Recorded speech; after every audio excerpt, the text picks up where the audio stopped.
사람이 성공하기 위해서 진짜 필요한 게 뭔가 라고 하는 것을 카네기 공대 졸업생들을 대상으로 실험을 했답니다. 그래서 재능 그리고 머리가 똑똑한 사람, 그 사람들은요 성공할 확률이 15%밖에 안 된대요. 그런데 85%나 되는 사람들은 그 특징이 있는데 뭔가 하면 인간관계에 성공을 했다라고 얘기를 합니다. 그래서 인간관계가 얼마나 좋으냐에 따라서 이 사람은 성공하느냐 못하느냐 팔가름이 난대요. 그렇다면 이 인간관계를 잘 하기 위해서 필요한 특징은 뭐냐라고 하는 것을 이야기를 하는데, 이 인간관계는 얼마나 잘 웃느냐에 따라서 결정된다 얘기합니다. 그래서 여러분들의 얼굴을 앞에서 보면 이제 이분들은 진짜 일주일 동안 인간관계 정말 잘했구나 라고 하는 게 보입니다. 그러니까 괜히 웃고 계시지 마시고 자, 그런 것 같아요. 그래서 사람과 사람 사이에 멀어지고 서먹서먹하게 되어질 때 나타나는 특징, 그게 뭔가 하면 웃음기가 사라진다는 겁니다. 그렇지 않겠습니까? 뿐만 아니라 이혼하는 부부의 대표적인 증상이 서로 간에 대해서 웃지 않는데요. 웃지 않는데요. 그런데 세일즈맨에 있어서 탁월한 능력이 있다면 그게 무엇인가 하면 고객에게 웃음을 줄 수 있느냐, 여기에 달렸다라고 또 얘기를 하는 것을 듣습니다. 성장기 아이들의 특징도 보면 진짜 많이 웃어요. 그렇지 않습니까? 사춘기의 아이들은요 정말 낙엽이 굴러가는 것을 보고도 막 웃더라는 겁니다. 그리고 또 유아기 때 아이들이 성장하는 그 단계들마다 정말 많이 웃어요. 그런데 그 단계가 딱 끝나고 성장판이 딱 닥치는 순간에 뭐가 사라지기 시작하는가 하면 웃음이 사라지기 시작을 하더라는 겁니다. 그래서 웃음기가 사라지는 순간 그 사람은 그렇죠, 이제 성장 다 했다라고 얘기하는 거예요. 그런데 의도적으로 내가 웃으면 이 뇌라고 하는 게 그렇게 똑똑하지는 않대요. 그래서 내가 의도적으로 웃으면 이 뇌는 세포가 살아나는갑다 라고 하면서 뇌에서 명령을 막 내린대요. 그래서 생동감 있게 그 사람을 움직여간다 얘기합니다. 그래서 여러분 어떻게 하든지 간에 웃어야 돼요. 혼자 있어도 웃어야 되고 거울 보고도 웃어야 되고 정말 더워도 웃어야 되는 게 맞는 것 같아요. 그래서 도스토옙스키의 소설에 보면 이런 내용이 나옵니다. 인간은 상대의 웃는 모습을 보고 그 사람의 됨됨이를 알 수 있다 라고 얘기를 합니다. 그리고 상대방을 전혀 모르는데 그 사람한테 호감이 탁 느껴지는 순간 마음에 드는 생각이 뭔가 하면 저 사람은 착하다 라고 확신을 가진다고 합니다. 호감을 느끼는 순간 전혀 모르는데 저 사람은 착하다. 그런데 그 호감이 어디로부터 오는가 하면 미소에서부터 온다는 겁니다. 그래서 아브라함 링컨 같은 경우에도 나이가 40세 이상이 되면 자기 얼굴에 자기가 책임을 져야 된다 얘기를 하잖아요. 그래서 얼굴에는 상이 있는데 그 상을 숫자로 헤아려 보니까 얼굴에는 몇 가지 상이 있는 줄 압니까 여러분? 우리 잘 알죠? 5만 가지 상이, 5만 상이 있다고 얘기하잖아요. 그래서 5만 상이 있대요. 그래서 이 웃음이 인간관계의 핵심이 되어지고 이 웃음을 선사하는 사람들은 호감을 많이 준다라는 거예요. 그래서 시험 삼아서 내가 의도적으로 막 웃어 제끼기 시작을 하면 환경도 바뀌고 상황도 바뀌고 찾아오는 사람도 달라진다. 그래서 많이 웃을 수 있게 되기를 바랍니다. 오늘 본문에도 보면 사도 바울은 뭐라고 얘기하는가 하면 주 안에서 기뻐해라 라고 얘기를 합니다. 주 안에서 기뻐해라. 그런데 우리들이 살아가다 보면 기쁠 일들만 생기는 게 아니잖아, 그죠? 우리들에게 나타나는 형편과 상황들 속에는 눈물 나기도 하고 한숨 나기도 하고 답답하기도 하고 화가 나기도 하고 절망적이기도 하고 어떻게 감당해야 되는지 도무지 벗어날 수 없는 상황 가운데에 하나님 앞에 믿음을 가지고 있어도 우리는 우울할 수밖에 없는 삶을 직면하게 될 때가 많단 말이에요. 그런데 바울은 우리를 향해서 기뻐해라 라고 더 이상 설명이 없어요. 설명이.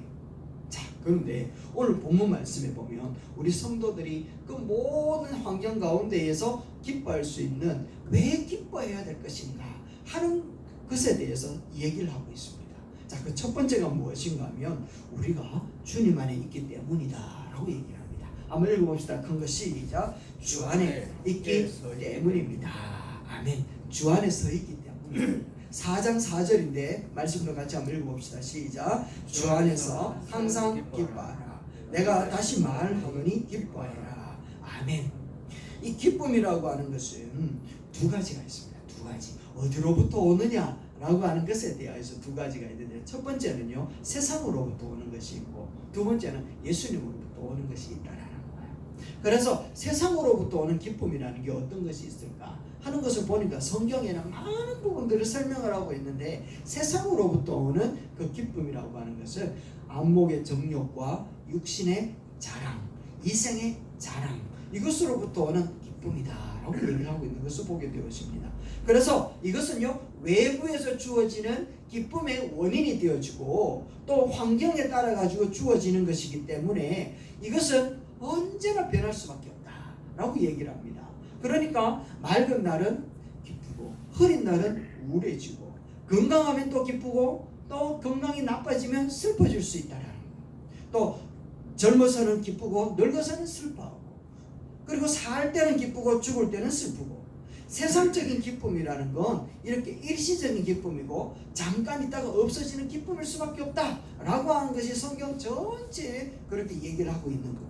그래서 서양 속담에 보니까 이런 말이 있는 것을 보게 됩니다. 하루를 기쁘게 살려면 뭐 해라? 이발해라. 그러면 하루는 정말 멋지게 살 수 있을 것 같다. 일주일이 기쁘게 살려면 새 자동차를 사라. 그리고 한 달을 기쁘게 살려면 결혼해라. 1년을 기쁘게 살려면 새 집을 지어라 라고 이야기를 합니다. 그런데 이와 같은 것들도 잠깐 있다가 없어지는 것이다 라고 하는 것을 이 사람들은 잘 알고 있었는 것 같아요. 그래서 하루 기쁘기 위해서 이발을 하고 난 다음 날은요, 또 이발할 수는 없잖아요. 그래서 또 이발할 때까지 그 부분들에 대해서 또 다른 기쁨을 채우기 위해서 발부둥 치며 살아가는 게 세상으로부터 주어지는 기쁨이라는 겁니다. 결혼도 마찬가지입니다. 한 달은 꿀같이 달아요. 허니문이라고 얘기하잖아요. 그런데 씁쓸할 때가 더 많은 날들이 우리에게 다가오고, 그리고 또 자동차를 사도 마찬가지지 않냐는 거예요. 순간적으로 기쁨은 누리지만 영원하지 않다라는 겁니다. 그런데 주님이 주시는 기쁨은 외부에서 주어지는 것이 아니라 내면에서 샘솟도록 솟아나는 샘물과 같은 기쁨이기 때문에 이 기쁨은요, 우리의 영혼을 터치합니다. 우리의 삶의 가장 기본되어진 그 뿌리를 터치하기 때문에 예수님으로부터 오는 그 기쁨은 영원히 흔들리지 않는다라고 얘기를 하는 거예요. 그래서 우리가 주님 안에 있기만 한다면 우리는 얼마든지 그 기쁨을 누릴 수 있다라는 것이 바울이 이야기를 하고 있는 내용이라는 거죠.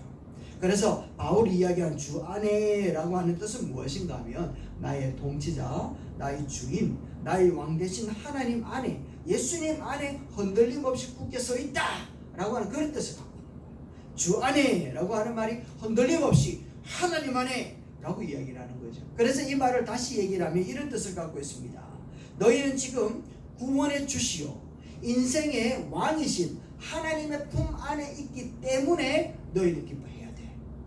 너희는 기뻐해도 돼 라고 얘기를 하고 있더라는 거죠. 그 당시에는 하나님이 내면에 있다, 안에 있다 라고 하는 것에 대한 그 개념을 이해를 못했어요. 그래서 신은 항상 어디에 있었는가 하면 저 멀리에 계셨습니다.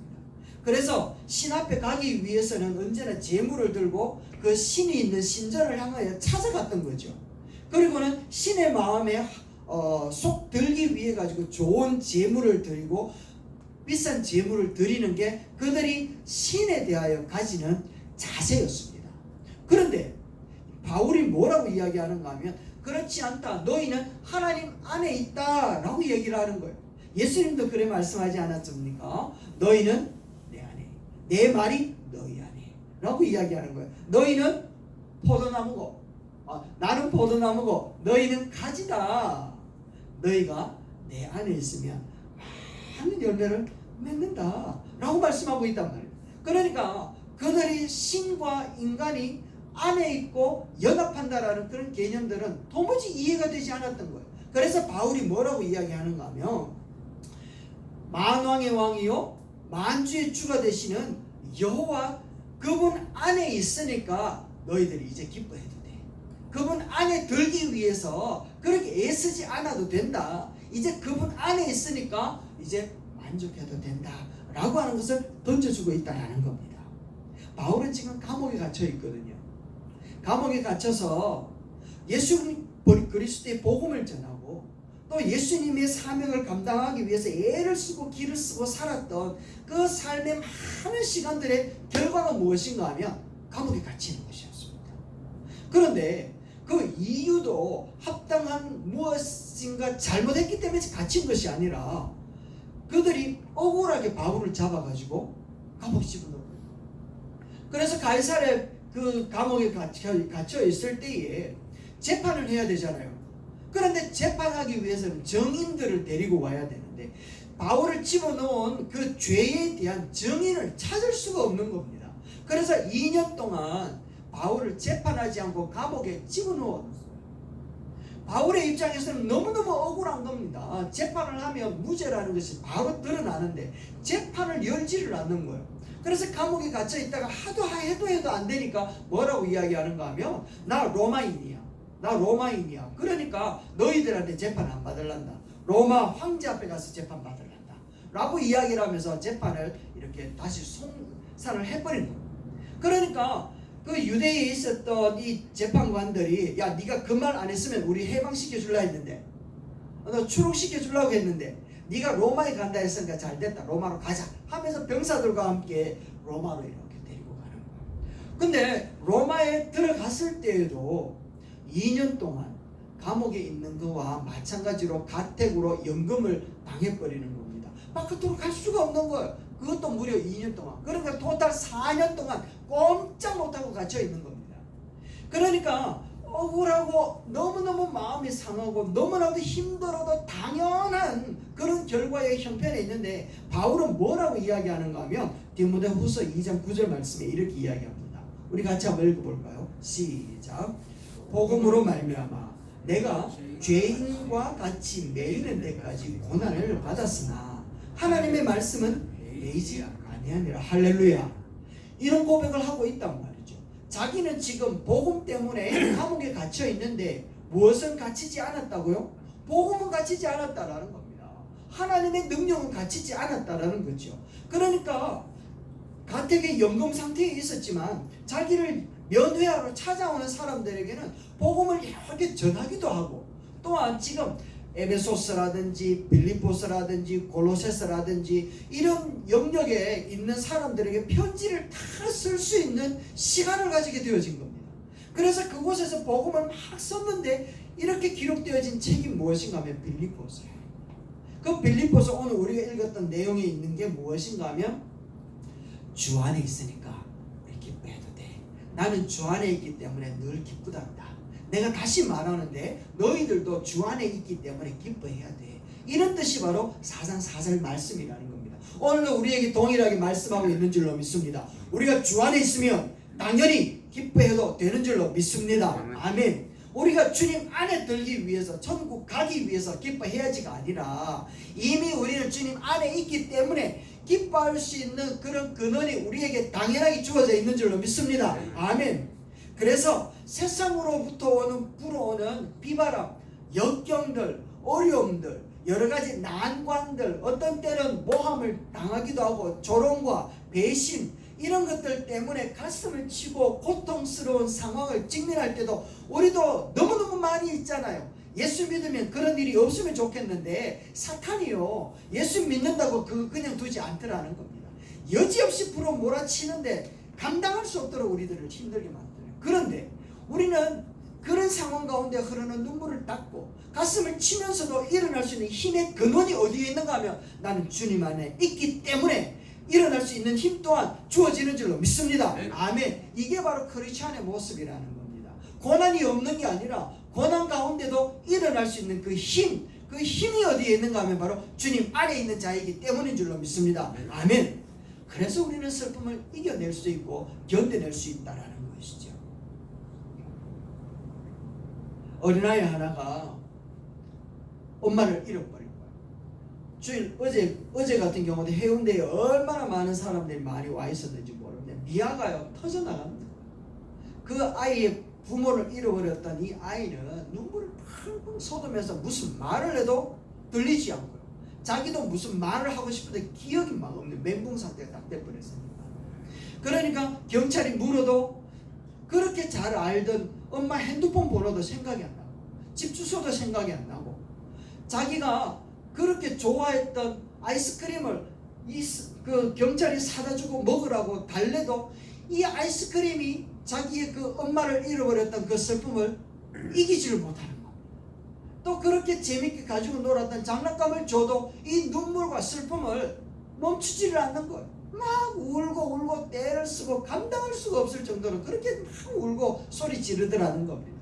그런데요, 아이를 잃어버려서 사방팔방으로 찾아다니는 이 엄마가 파출소에 혹시나 싶어가지고 쫓아와서 보니까 그 아이가 거기가 있네. 야 하면서 화가 나가지고 너 어디 갔었어? 하면서 궁뎅이를 차삭차삭 때리고 애는요 엄마는 어디 갔었어? 하면서 엄마 가슴팍을 팍팍 치더니만은 한 2분쯤 지나니까 엄마 품에서 아이가 고스란히 잠들어 있다는 걸 알겠습니다. 세상과 비교해보면 엄마의 품은 보잘것없이 작잖아요. 그런데 이 아이의 모든 공포와 모든 슬픔과 모든 눈물들을 닦아줄 수 있는 유일한 그 처소는 엄마의 품밖에 없더라는 겁니다. 그는요 맛있는 거 안 먹어도 돼, 재밌는 거 안 가지고 놀아도 돼, 자기 주머니에 돈이 없어도 된다라는 거예요. 땡볕에 아무리 내리쬐는 그런 폭염이 있다 할지라도 아무 상관이 없는 거예요. 어디에 있기 때문에? 엄마 품 안에 있기 때문에. 우리 성도들도 마찬가지인 줄로 믿습니다. 세상 가운데 어떤 것이 몰아치고 우리를 힘들게 만든다 할지라도 내가 가지고 싶은 거 가지지 못하고 내가 해야 될 것 하지 못하고 정말 모진 비바람이 몰아치는 그런 상황이라 할지라도 우리는 예수 그리스도 안에 있는 순간, 우리 하나님의 품 안에 있는 순간 참된 안식과 참된 평안이 거기에 있는 줄로 믿습니다. 아멘. 그것을 바울은 깨달은 거예요. 그래서 내가 주 안에 있으니까 나 기뻐. 괜찮아. 환경, 상황, 여건, 조건 이것이 날마다 나를 배신하고 조롱하고 있지만 그것들은 예수 그리스도를 믿는 믿음과 비교해보면 아무것도 아니야 라고 얘기를 하고 있더라고요.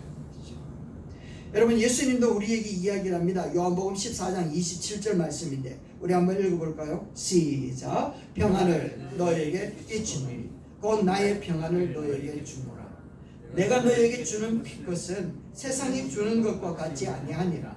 너희는 마음에 근심하지도 말고 두려워하지도 말라. 할렐루야.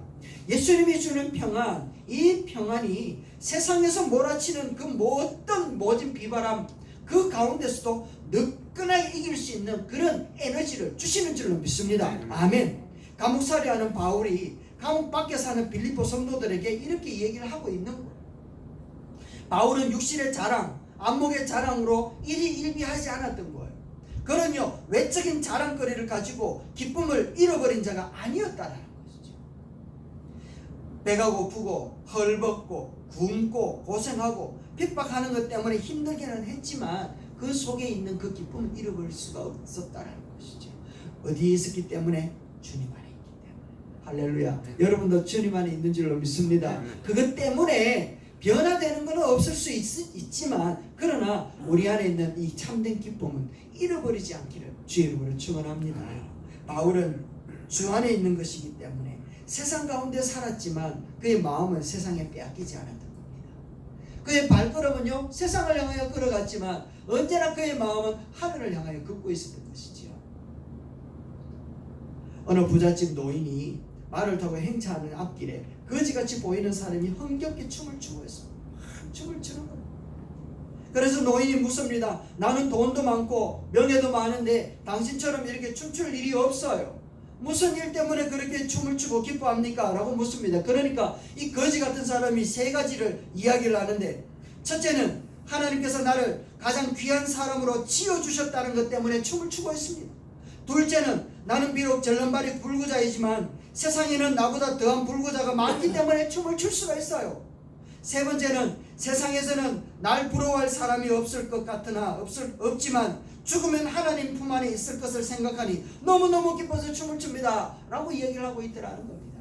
여러분, 내가 어떤 경우에도 주님 안에 있다는 이 사실이 믿겨지고 주 예수 그리스도의 십자가의 부활이 나를 위한 것이라는 것이 믿겨지고 주님과 함께 영원한 천국에서 영생 복락을 누릴 것이라고 하는 것을 믿겨진다면, 여러분, 슬프고 힘들 때 우리들이 안에 있는 이 기쁨으로 말미암아 이 슬픔 이겨낼 수 있지 않겠습니까? 이 슬픔, 이 고통, 이 어려움 감당할 수 있지 않겠습니까? 우리 주님이 주시는 그 기쁨의 그 놀라운 평안이 우리가 예수 안에 있다라는 그 사실과 십자가에서 돌아가시고 우리를 향하여 부활하신 놀라우신 그 기적과 같은 그 은혜가 나를 향하여 있다는 그 믿음으로 이겨내고 감당하고 말씀하고 있는 것처럼 기뻐할 수 있게 되기를 주의 이름으로 축원합니다. 아멘. 이제 두 번째는요, 왜 우리가 기뻐할 수 있느냐? 이 땅에서 어렵고 힘든데 바울은 왜 그렇게 자꾸 기뻐하라 얘기를 하느냐? 그 기뻐하라 하는 이유가 어디에 있는가 하면 두 번째입니다. 주님의 재림이 가까웠기 때문에 그렇습니다. 주님의 재림이 가까울까요? 내가 주님 앞에 가는 게 가까울까요? 어렵습니까? 내가 주님 앞에 가는 게 가까울까요? 주님이 내게 오는 게 가까울까요? 사실 죽어보면 압니다. 그거는 아무도 안 죽었으니까 잘 모르시는데 죽어보면 알아요. 왜냐하면 딱 죽으면 시간은 스탑되지 않습니까? 딱 죽는 순간 시간은 스탑돼요. 그래서 주님이 오시면 우리가 부활한단 말이죠. 그렇기 때문에 내가 죽겠다 해서 딱 죽었는데 눈 떠보면 예수님이 눈앞에 딱 와 있는, 그만큼 가깝다라는 겁니다. 시간이 없어져 버리기 때문에 그렇죠. 그래서 솔직히 우리는 시간 속에 살기 때문에 우리는 주님 앞에 가는 게, 내가 가는 게 더 가까운 것 같아요. 주님이 오시는 것보다는. 그러나 그 시간은 똑같을 것 같아요. 바울은 이렇게 이야기합니다. 5절 말씀입니다. 한번 읽어볼까요? 시작. 너의 관용을 모든 사람에게 알게 해라. 주께서 그러시니라. 아멘. 할렐루야. 주께서 가깝기 때문에 그래 라고 이야기를 합니다. 여기서 관용을 모든 사람에게 알게 해라, 관용을 베풀어라 라고 얘기를 하거든요. 관용이 무엇인가 하면 타인의 잘못에 대해서 안 인내하는 마음, 너그러운 마음을 가지고 용서하는 마음, 이게 관용입니다. 관용. 바울 사도가 왜 기뻐하러 이 얘기를 하고는 관용을 모든 사람들에게 드러내라, 나타내라, 행해라 라고 이야기하는가 하면 주님이 가깝기 때문에 그렇다 라고 얘기를 하고 있습니다. 주께서 오시면 어떤 일이 일어날 것 같아요, 여러분?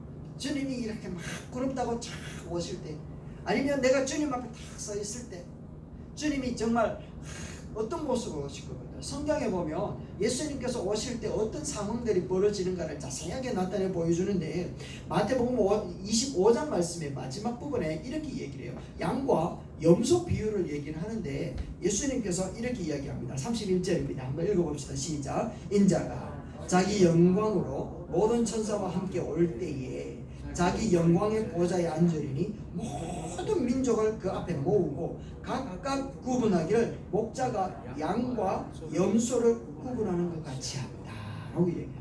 양과 염소를 구분합니다. 그런데 양과 염소를 구분하는 그 기준이 무엇이냐 하는 것을 설명을 해주는데 이렇게 이야기를 합니다. 양은 오른쪽 편에, 염소는 왼편에, 임금이 그 오른쪽 편에 있는 양들을 향하여 이렇게 이야기합니다. 내 아버지께 복받을 자들이여 나와 창세로부터 너희에게 위하여 예비된 나라를 상속받으라 라고 얘기합니다. 복된 자들이여 나와 창세로부터 준비되어진 아버지의 모든 나라를 상속받으라. 아멘 하면 좋은데 상속받으라. 아멘. 이렇게 얘기를 하는 거예요. 그러니까 이 사람들 깜짝 놀라는 거죠. 왜냐? 무슨 말이지? 무슨 뜻이지? 이렇게 얘기하는데 설명 안 하는 겁니다. 내가 줄일 때에 너희가 먹을 것을 주었고, 목마를 때에, 나그네 되었을 때, 헐벗었을 때, 병들었을 때, 옥에 갇혔을 때 너희들이 다 돌봐줬다 라고 얘기하는. 그런데 아무리 생각해봐도 그렇게 한 적이 없어. 예수님 앞에 그렇게 한 적이 없어. 언제 그랬습니까? 라고 물어보니까 예수님 하는 말이 지극히 작은 자 하나에게 한 것이 곧 내게 한 것이다 라고 얘기하는 거예요. 지극히 작은 자에게 한 것이 곧 내게 한 것이다 라고 얘기하는 겁니다. 그리고는 왼편에 있는 자들에게 뭐라고 하는가 하면 이렇게 이야기합니다. 마귀와 그 사자들을 위하여 예비된 영원한 불에 들어가라 라고 얘기해요. 지옥불에 들어가라 이야기하는 거 아닙니까? 마귀와 그 사자들을 위하여 준비된 지옥불에 들어가라 라고 이야기를 하고 있다라는 겁니다. 왜 그렇습니까? 또 뜬금없이 또 왕이 임금이 그렇게 이야기하니까 똑같은 말을 합니다. 내가 쥐를 때, 목마를 때, 나그네, 헐벗었을 때, 병들었을 때, 옥에 갇혔을 때 아무것도 하지 않았다. 우리가 언제 당신한테 그렇게 하지 않았습니까? 우리가 다 했다 얘기하는 겁니다. 그러니까 임금이 하는 말이 똑같은 말을 하는 거예요. 지극히 작은 자 하나에게 하지 않은 것이고 내게 하지 않았다 라고 얘기를 하는 겁니다. 양과 염소를 구분해 가지고 하나는 천국에서 창세전부터 아버지께서 준비된 나라를 상속받으라 라고 이야기를 하고, 하나는 마귀와 그 사단들에게 준비되어진 불못으로 가거라 라고 이야기했던 그 판가름했던 기준이 작은 자에게 했느냐 하지 않았느냐 여기에 달렸다라는 겁니다. 그러니까 예수님이 다시 오실 때, 재림하셨을 때에 그 일들 속에 지옥불에 가지 않기 위해서 우리는 어떠해야 될 것인가 하면 바울이 관용을 모든 사람들에게 행하여 알게 해라 라고 얘기를 하고 있는 거예요. 마지막 때에 우리를 심판하고 마지막 때에 우리를 향하여서 하나님이 우리가 행하였던 그 사소한 것들까지 다 평가하고 판가름 내리실 때 우리가 창세로부터 준비되어진 그 영원한 나라를 상속받기 위해서는 지극히 작은 자를 향하여서도 우리가 은혜 받은 바 되어진 예수 그리스도의 그 크신 사랑을 관용으로 베풀며 용서하고 은혜를 베푸는 자가 되어야 되는 줄로 믿습니다. 아멘. 그래서 왜 기뻐해야 될 것인가, 왜 기뻐하며 관용을 드러내 보여야 될 것인가 하는 것을 이야기할 때 주님이 가까웠기 때문에 그렇다 라고 얘기를 하는 겁니다. 여러분, 주님이 진짜 가깝게 와 있습니다. 10분 정도 거리에 와 있어요. 왜냐하면 우리 중에 10분 정도만 숨을 참고도 살 수 있는 사람이 없기 때문에 그래요. 10분만 숨을 못 쉬면 다 죽어요. 그러고 난 다음에 주님 오실 때 딱 부활하니까 10분 이후의 시간은 우리에게 없는 시간이라고 얘기를 했잖아요. 그렇기 때문에 주님 만나는 시간은 10분밖에 안 걸린다는 거예요. 정말 가깝게 있죠. 그렇기 때문에 우리는 지금 관용을 베풀며 살아야 된다는 거죠. 저는 어릴 때 진짜 어려운 상황 가운데에 우리 부모님들이 밤낮 불철주야로 일하러 다니고 저희 동생들하고 집에 이제 아이들 이렇게 남아 있었습니다. 그때는 진짜 그 마당 바깥에 화장실이 있어서 저 화장실에 아침에는 진짜 전쟁이었거든요. 그래서 이제 소원이 우리의 소원은 통일 이거 없었거든요. 그때는 우리의 소원은 화장실에 내가 가고 싶을 때 갈 수 있으면 좋겠다, 이런 게 우리의 소원이었습니다.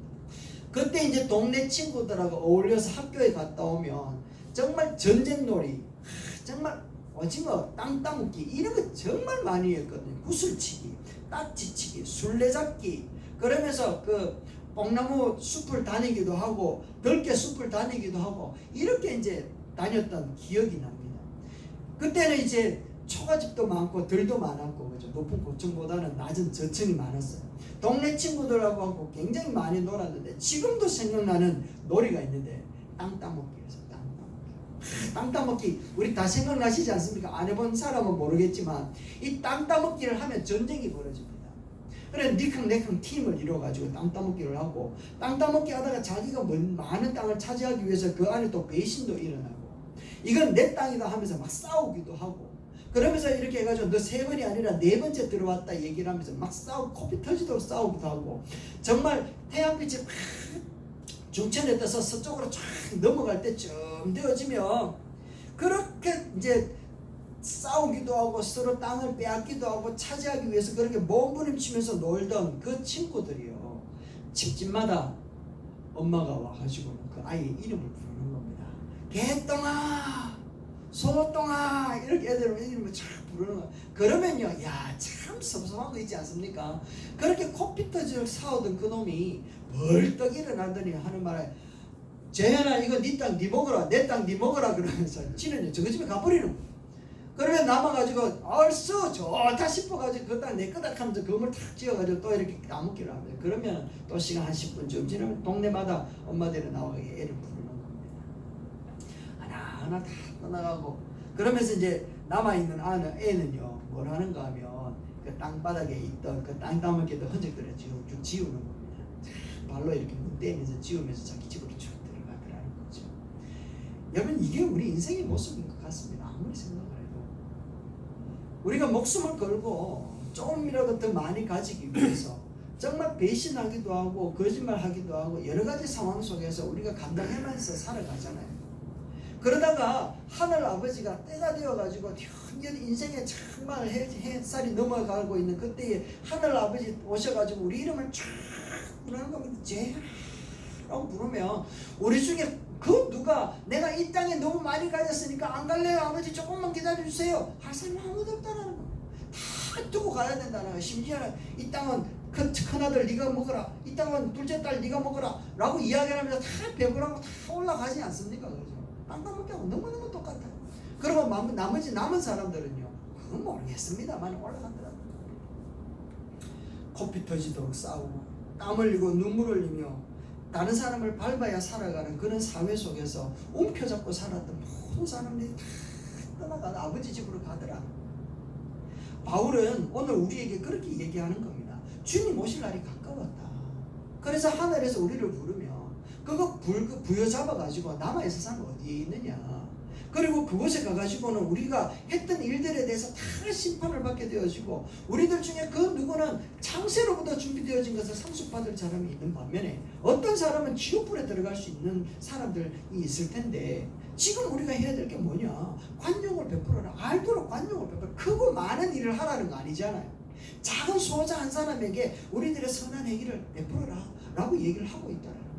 왜 우리가 기뻐해야 됩니까? 내가 진짜 기쁘기 때문에 기뻐하는 일도 있지만 그러나 기쁨을 가지고 관용을 베풀어 나아가는 그 모습을 통하여 또 다른 누군가가 내가 기뻐하는 그 모습 때문에 슬픔의 눈물을 닦을 수 있는 힘을 얻을 수 있다면 그것만큼 큰 관용이 어디에 있겠냐라는 거예요. 누군가가 자살하려고 하는 바로 그 순간에 정말 내 안에 있는 그 기쁨을 그 사람에게 보여주었을 때 그 사람이 그 상황을 극복할 수 있는 힘을 얻을 수 있다면 내가 기뻐하는 그것이 그 사람에게는 관용으로 나타난다는 거예요. 그래서 바울은 우리를 향하여서 주님 오실 날이 가까웠다.